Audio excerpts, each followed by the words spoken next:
I just don't deal with things that way. I'm not trying to be a big tough man. I talk about little things like this post, but if it means something to me, I don't deal with it by talking about it. To make it worse, I'm also not a crier. Apparently, nowadays men are supposed to cry every 5 minutes or some nonsense. For example, my dad died some years ago. I cried once in my room, and I've never spoken about his death in an emotional capacity to anyone. Ever. I don't know what I would say, and it's like people want me to cry for their sake because it does nothing for me. I experience emotions like everyone else, but I don't express them in the same way, nor do I deal with them by talking about them.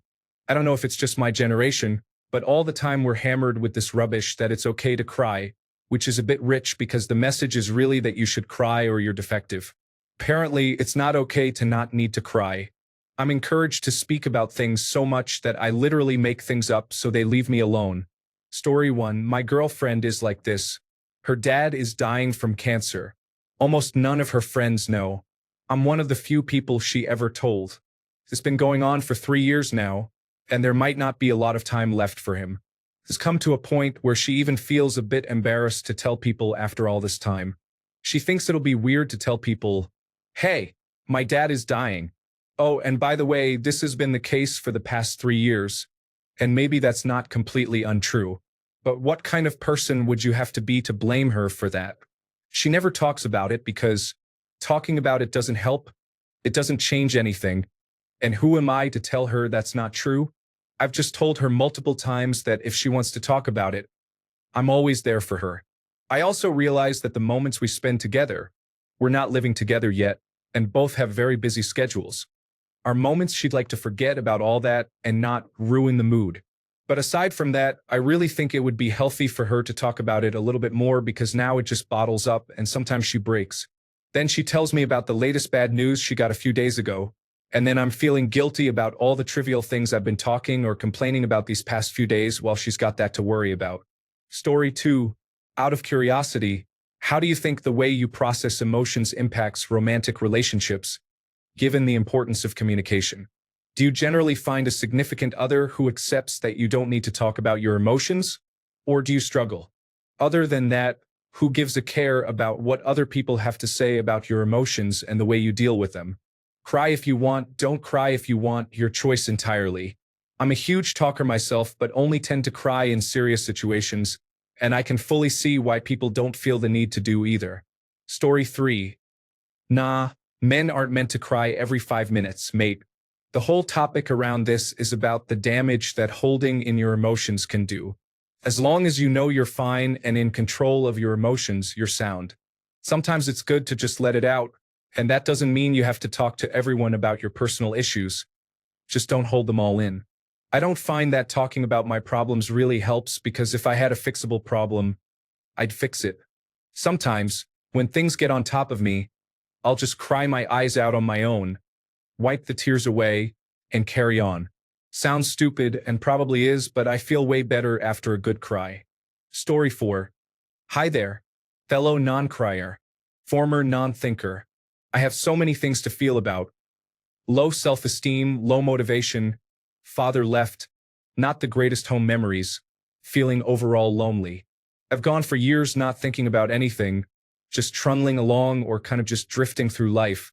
Not being completely myself, just avoiding things that would help me be myself or that would cause me to put in more effort than I'm used to, self-esteem issues. I'm not saying you're the same, but your post reminds me of me recently with the, "I just don't need to." I didn't need to, I was fine. I still am fine, but it's the just fine that is the problem. Rather than talk about things, I listen to music or relate to things in shows. I am always trying to assign something from film, television, or music to aspects of my own life. When something is bad, I say I can relate to it. When something is happy, I say I can relate to that too. I guess that's the whole point in these things of entertainment, but it feels like I've been living more by proxy by feeling how these sources feel rather than exploring my own thoughts. I had a good cry the other day about how down I've been feeling, how I want to get better, but it's really hard to do on your own and I feel really lonely. Then I had another cry the next day. Then another big one the next day and started to feel a bit better. It's like I just need to get it out. I think maybe rather than you have to cry, I would say don't not think about things that might upset you. You say you never spoke about his death in an emotional capacity to anyone. Well, it's not the capacity, it's just what you have to say. What do you remember from your dad? Story 5. My family is Scandinavian, Scottish, and Irish. We just don't express emotions like this at all. It took me moving away to New York City, 2,800 miles away from my family at 27. Before my mom said she loved me after a phone call to check in, the call itself a monthly occurrence. Some families just don't show emotion as overtly as others, and sometimes you pick up on that and accept it as the norm. I am often accused of bottling things up or not allowing myself to be vulnerable when in reality, I just deal with things differently. I withdraw, contemplate, find a solution, and move on. It doesn't mean things don't hurt. Story 6. Just curious. You say you do not deal with your emotions by talking about them. So, how do you deal with the big emotional issues that mean something to you? Story 7. It is possible that men bottle up things due to their experiences growing up. Unconsciously, this happens because of what we learn from society and parents, with people saying to kids, "Men don't cry," and other kids being mean and saying, "You are a coward for doing this or not doing that."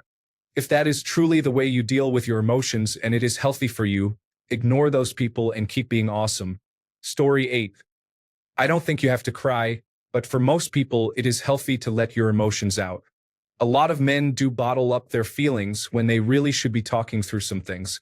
If you have feelings about something and are clearly trying to hold them back, then people will usually try to get you to express them because they think you're holding them in due to some idea of masculinity.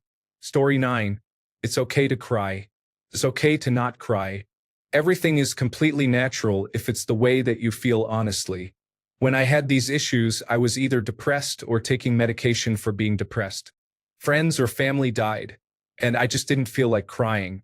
Years later, now that I'm out of it, a family member died, and I lost it at the funeral during the 21-gun salute.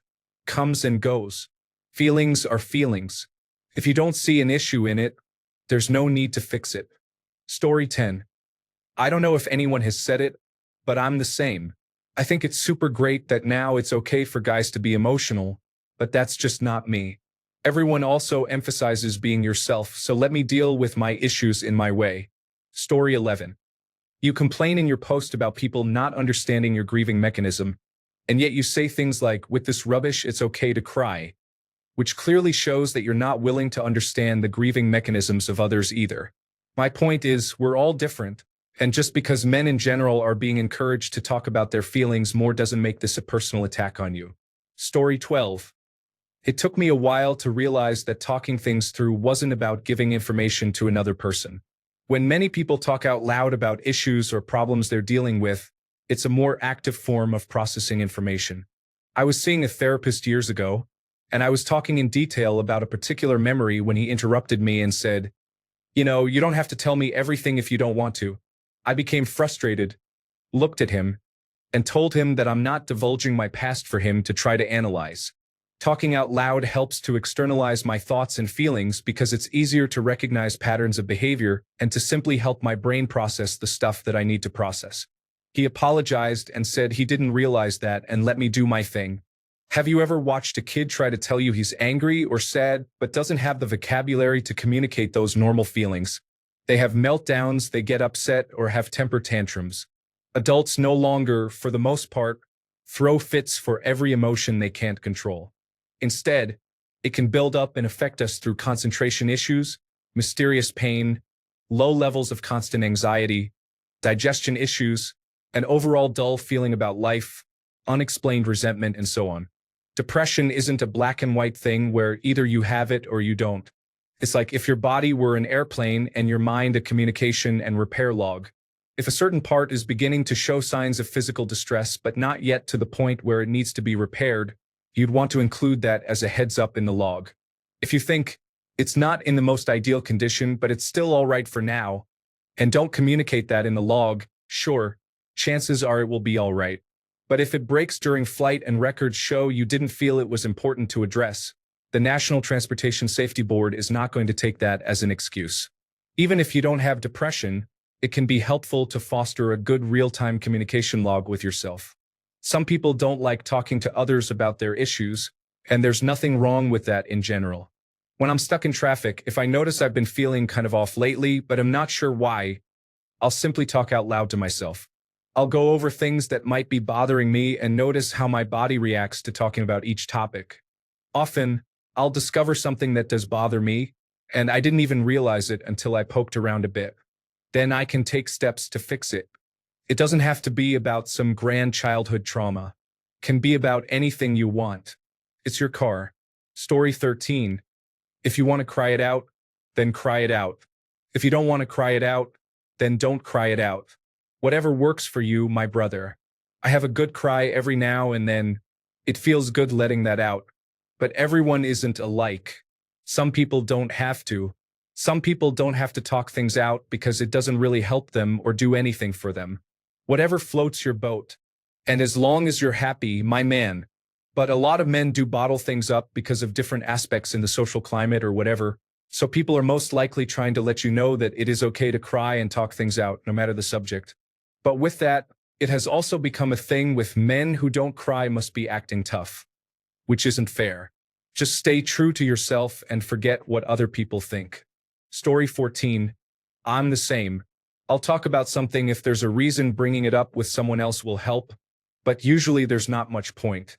Rather, if I've got something negative I'm dealing with, it just has to be given its time. Sad because my grandfather died? Talking about it won't bring him back. It'll just distract me from processing whatever grief I have. Or make it worse. I just let myself feel it until it's felt, and then it fades and the good memories remain. Angry because my girlfriend dumped me? Talking about it won't make her less awful. So, I just go about my business until that anger fades and I'm good. I'm not trying to be Marcus Aurelius over here. It's just the way I'm built. I'm lucky to have a wife who understands this about me. I honestly think most people who say men should talk more actually just want you to emote and lean on them so they feel useful. Sadness is the mind killer. Story 15. I wouldn't say that necessarily to my significant other. However, I would be worried if he says it but acts differently unknowingly. Like if he says, I'm fine, then something that would be normally insignificant happens, and he just loses all patience, then I'm worried, because he doesn't notice. But as long as you are okay, and by at least keeping your stress levels good and not terrible, I think it's okay. My significant other is this way, and you have no idea how horrible I feel because obviously I'm the emotional one. Take the definition of a Pisces, and that's me, and he comforts. I feel very selfish and do my absolute hardest to give him the same treatment if ever needed. He says it's okay, but it just never feels okay. Story 16. It's likely the people around you don't want you to share more because they think there's something wrong with people in general being reserved. It's probably that they feel you're not well being reserved because the tension, anger, and frustration that come across in this post probably come across to them too in your body language, in your actual language, and in your actions. To be clear, I'm reserved. I don't share my emotions very much with people. Nobody really tries to get me to because they know I have other outlets, such as exercise, writing, and music, and because I have taken opportunities to demonstrate my depth of feeling to them without being weepy and confessional. Like when a relative took their own life when I was in college, I really only said two things to my family about it. That none of us would ever be able to understand the pain they must have been feeling when they did it, and that the last thing they ever said to me was to call me by the nickname they'd had for me my whole life. I said them both to my mom. I know to this day that my saying those two things meant so much to her. It's important to note that I didn't bare my soul. I didn't show them everything. I didn't weep and moan. But I did show them enough to let them know that I was processing my emotions in a healthy way instead of stewing and brooding by myself for no good reason. That's likely all anyone wants from you. For you to demonstrate that you have healthy coping processes so that someday they don't find themselves saying, "We'll never understand the pain he must have been feeling to do this." Story 17. If that truly works for you, then you keep doing you. What you are doing isn't a bad thing, and traditional masculinity isn't toxic. Only cry when you feel you have to. To hell with whatever pseudoscience is taking over nowadays. Story 18. The girls I work and worked with talk a lot about pretty much nothing, just the casual chit-chat. I remain silent because I don't want to interact with that. I just don't do that. I keep being called mean and grumpy for that reason only. It is not the same, but I really feel you on this one. Story 19. I'm the same way. If there is a problem in my life, crying will do nothing to fix it. I just focus on finding the solution, and when I have solved the problem, I feel relaxed. Some people crumble under pressure. Some people turn into a diamond. Story 20. I was in an awkward situation when my father passed away. I was in a movie at the time, and I checked my phone afterward and found out he died. I was with my significant other and didn't plan on talking about it. I didn't want to be pampered or cry. Later, she had my phone, saw the text, and asked me about it. For some reason, I just don't want to talk about personal hardships.